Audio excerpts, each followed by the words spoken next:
তো ফ্রেন্ডস, লম্ববৃত্তাকার শঙ্কু যতগুলো আমি কোশ্চেন ওয়াইজ ভিডিও ছেড়েছি তোমরা এই ডেসক্রিপশান বক্সে লিঙ্কে পেয়ে যাবে, তোমরা দেখে নেবে। আজকে আমি ওই লম্ববৃত্তাকার শঙ্কুর এমসিকিউগুলো করাবো। 13-র এ পোর্শনটা এমসিকিউ রয়েছে, ওগুলো করাবো। তো তোমরা যদি আমার চ্যানেলে নতুন হয়ে থাকো, প্লিজ চ্যানেলটাকে সাবস্ক্রাইব করো। যারা আগে থেকে চ্যানেলে ফলো করে রয়েছো তারা বন্ধুদেরকে শেয়ার করো, তারা ওই ভিডিওগুলো দেখতে পাবে, তারাও সাহায্য পাবে। তো বেশি টাইম ওয়েস্ট করবো না, চলো তাড়াতাড়ি শুরু করি। দেখো 1 নম্বর প্রশ্নটা, একটি লম্ববৃত্তাকার শঙ্কু তির্যক উচ্চতা 15 সেমি, ভূমিতলের ব্যাসের দৈর্ঘ্য তির্যক উচ্চতা এল সমান 15 সেমি। 13-র A I. আর দেখো আর দেওয়া আছে 16 সেমি, আর 16 সেমি দেওয়া আছে। তো আমরা এটাকে লিখতে পারি 16 সেমি সমান 16/2, এটা 8 সেমি তোমরা করে দেবে, যেহেতু ব্যাস দেওয়া আছে ব্যাসার্ধ বার করতে হলে 8 সেমি করো। এরপরে পার্শ্বতলের ক্ষেত্রফল, পার্শ্বতলের ক্ষেত্রফলের সূত্র হয় পাই আর এল সমান, এখানে দেখো অ্যান্সারগুলো পাই আকারে দেওয়া আছে, তাহলে তোমরা পাইটা রেখে দেবে, পাই ইন্টু 8 × 15 সমান 15 × 120 পাই সেমি স্কোয়ার। তাহলে সির অ্যান্সারটা সঠিক হবে। সির অ্যান্সারটা দেখো 120 পাই বর্গ সেমি, সির অ্যান্সারটা হবে। তারপরে নেক্সট কোশ্চেনটা দেখো। নেক্সট কোশ্চেন দেওয়া আছে দুটি লম্ববৃত্তাকার শঙ্কুর আয়তনের অনুপাত 1:4 এবং তাদের ভূমিতলের ব্যাসার্ধের দৈর্ঘ্যের অনুপাত 4:5 হলে তাদের উচ্চতা অনুপাত কত। তাহলে এটাকে কি করবে, তোমরা আয়তনের অনুপাত, এখানে V1:V2 সমান 1:4 দেওয়া আছে। আর ভূমিতলের ব্যাসার্ধের অনুপাত একটাকে R1 ধরবে, আর একটাকে এখানে কি করবে, যেহেতু অনুপাত আকারে দেওয়া আছে R1টাকে তোমরা 4R ধরে নাও, আর R2টাকে 5R ধরে নাও। দেখবে R1:R2 করলে আর ক্যান্সেল হয়ে যাবে, 4:5 এইটা থাকবে। তাহলে আমরা যদি 4R 5R ধরি এতে হবে। তো তাদের উচ্চতার অনুপাত বলেছে, যেহেতু V1/V2 সমান 1/4, এখান থেকে আমরা লিখতে পারি 1/3 পাই R1² H1, প্রথমেরটার উচ্চতা H1 যদি ধরি আর দ্বিতীয়টার উচ্চতা যদি H2 ধরি, তাহলে এইরকম আমরা লিখতে পারি, তাহলে 1/4। দেখো 1/3 পাই 1/3 পাই ক্যান্সেল হয়ে যাবে, R1² মানে 16R², 4 4 16 R² বাই 25R² সমান 1/4। এখান থেকে কি লিখব, R² ক্যান্সেল হয়ে যাবে, 16 4, সরি এখানে H1টা দিয়ে দাও, H1 H2টা এটা তো দিতেই হবে, এটা অনুপাত আমরা বার করছি।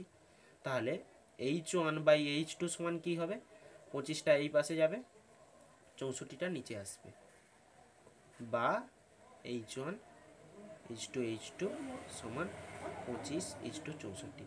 64 কী করে হলো, 16 4 64। তো ডির অ্যান্সারটা সঠিক হবে, ডির অ্যান্সারটা হবে।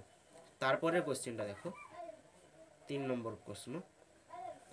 তারপরের কোশ্চেনটা দেওয়া আছে একটি লম্ববৃত্তাকার শঙ্কুর ব্যাসার্ধের দৈর্ঘ্য একই রেখে উচ্চতা দ্বিগুণ করলে শঙ্কুটির আয়তন বৃদ্ধি পায়। ব্যাসার্ধের দৈর্ঘ্য একই রাখবো, উচ্চতা দ্বিগুণ করব। তাহলে ব্যাসার্ধের দৈর্ঘ্য আমরা যদি প্রথমের ব্যাসার্ধ ধরি R1 সমান R, এবং দ্বিতীয় যখন উচ্চতা দ্বিগুণ করেছি তাতেও R2 সমান Rই হবে। H1 সমান H, প্রথমবারের উচ্চতা, দ্বিতীয়বারের উচ্চতা কত হবে, H2 সমান 2H দ্বিগুণ করব।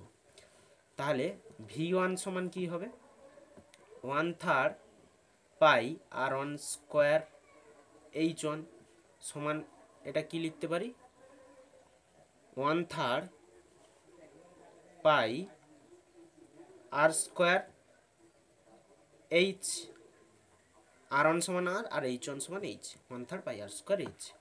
আর V2 কত হবে, 1/3 পাই R2² H2 সমান 1/3 পাই আর স্কোয়ার H2 মানে 2H মানে সমান 2/3 পাই আর স্কোয়ার H। তাহলে আমাদের বৃদ্ধি পেল কত? আয়তন বৃদ্ধি ভি ইনক্রিজ, আমি এটাকে এরকম সিম্বলে দিচ্ছি, তোমরা পারলে আলাদা সিম্বলেও দিতে পারো। ভি ইনক্রিজ সমান V2 মাইনাস V1 সমান, এখানে 2/3 থেকে 1/3 বাদ দাও, 1/3 পাই আর স্কোয়ার H। এখানে কি বলে দিয়েছে উত্তরটা বার করতে হবে, শঙ্কুটির আয়তন কত পার্সেন্ট বৃদ্ধি পায়। আচ্ছা, 1/3 পাই আর স্কোয়ার H। এবার শতকরা আয়তন বৃদ্ধি বার করতে হলে কি করতে হবে, শতকরা আয়তন বৃদ্ধি সমান কি করতে হবে, যত ইনক্রিজ হয়েছে অর্থাৎ ভি ইনক্রিজ আমি ধরেছি যার উপরে হয়েছে অর্থাৎ প্রথমের একেবারে আয়তন V1 × 100 সমান, এখানে যেহেতু শতকরা লিখে দিয়েছি এখানে আর পার্সেন্ট দেবে না তোমরা, এখানে ঘন একক দিয়ে দেবে, সমান 1/3 pi R square H by 1/3 pi R square H × 100। V ইনক্রিজও 1/3 পাই আর স্কোয়ার H, V1 সমান 1/3 পাই আর স্কোয়ার H পাই আর স্কোয়ার H। এবার 1/3 পাই আর স্কোয়ার H 1/3 পাই আর স্কোয়ার H ক্যান্সেল হয়ে গেল, তাহলে 100 ঘন একক। তাহলে শতকরা বৃদ্ধি যদি এখানে বৃদ্ধি হয়েছে 100%, এর অ্যান্সারটা হবে। তো 4 নম্বর কোশ্চেনটা দেখো,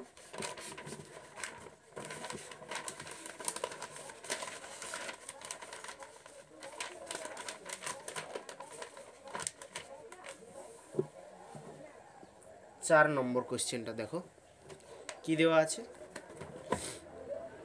একটি শঙ্কুর ব্যাসার্ধের দৈর্ঘ্য এবং উচ্চতা প্রত্যেকটি দ্বিগুণ হলে শঙ্কুটির আয়তন হয় পূর্বের শঙ্কুর আয়তনের এখানে কত গুণ বার করতে বলেছে, অর্থাৎ V2 বাই V1 এইটা বার করতে হবে।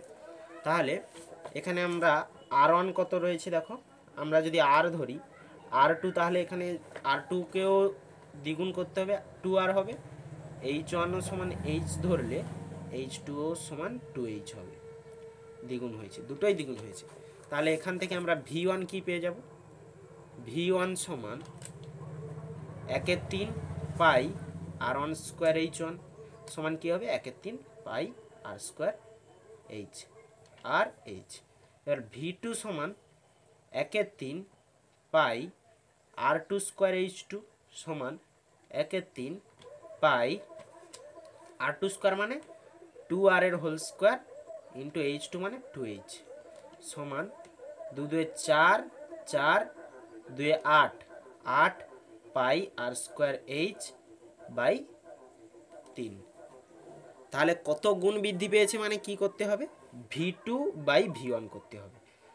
V2 বাই V1 সমান কত হবে দেখো, 8/3 pi R square H by 1/3 pi R square H। এখানে পাই আর স্কোয়ার H পাই আর স্কোয়ার H ক্যান্সেল, 3 3 ক্যান্সেল সমান 8 গুণ। তাহলে কোন অ্যান্সারটা হবে, ডি নম্বর অ্যান্সারটা, আইভি ডিটা হবে 8 গুণ। তারপরে ভিটা দেখো, সরি এখানে আইভি 4 দেওয়া হয়ে গেছে, ভিটা দেখো, একটি লম্ববৃত্তাকার শঙ্কুর ব্যাসার্ধের দৈর্ঘ্য R/2 একক এবং তির্যক উচ্চতা 2L একক হলে সমগ্র তলের ক্ষেত্রফল। এটা একেবারেই সূত্রটা বসিয়ে দিতে হবে, শুধু একটু ঘোর পেঁচানো আছে।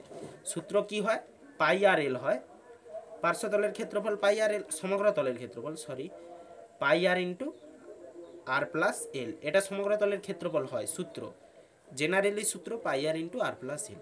কিন্তু এখানে দেখো আরটা দেওয়া আছে R/2 আর এলটা দেওয়া আছে 2L, এইটাকে শুধু তোমাকে সাজিয়ে এরকম বির অ্যান্সারটা হবে সেরকম নিয়ে আসতে হবে। দেখো কীরকম করবে, পাই আর বাইরে রেখে দেবে, 1/2 ভিতরে গুণ করবে, R/2 into 1/2 plus 2L into 1/2, 2 2 cancel হয়ে যাবে। এখানে দেখো পাই আর ইন্টু R/4 প্লাস এল, দেখো এই বির অ্যান্সারটা হবে পাই আর ইন্টু এল প্লাস R/4 বর্গ একক। তো দেখো এই অ্যান্সারটা হবে বিটটা। তো আশা করি তোমরা সমস্ত এমসিকিউগুলো বুঝে নিয়েছো।